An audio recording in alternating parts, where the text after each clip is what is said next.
এর মধ্যে অনেক অংশে পড়াটা হয়ে যাবে।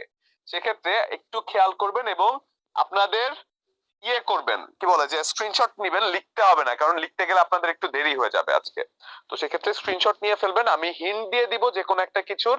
সেক্ষেত্রে আজকের ক্লাসটাও মানে বেশ এনজয় করবেন, আমি বলে নিচ্ছি, বেশ এনজয় করবেন ক্লাসটা।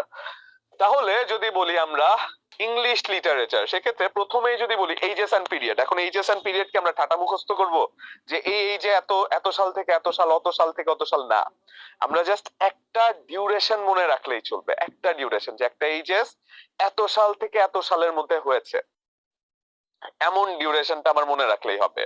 ফর এক্সাম্পল, আপনি যদি বলেন যে এই এইজেসটা বা এই পিরিয়ডটা এত সাল থেকে এত সাল, মানে চাকরির পরীক্ষায় এই দুটোই দিয়ে দিবে, অর্থাৎ একটা দিয়ে দেওয়ার সুযোগ নাই।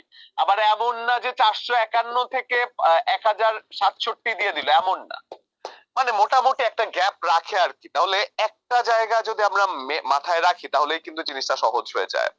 সেক্ষেত্রে অ্যাংলো স্যাংশন পিরিয়ড বা ওল্ড ইংলিশ পিরিয়ড থেকে শুরু করে যাবতীয় যত পিরিয়ড আছে সবগুলো আমরা খুব টেকনিক্যালি মনে রাখার চেষ্টা করব। জানি এগুলো আপনি একটু থাকেন না, ইউটিউব লিংক দেয়া আছে, হ্যাঁ ইউটিউবে এটা জানেন সবাই, বলা আছে বলা আছে, হ্যাঁ জুম আছে ফেসবুকে।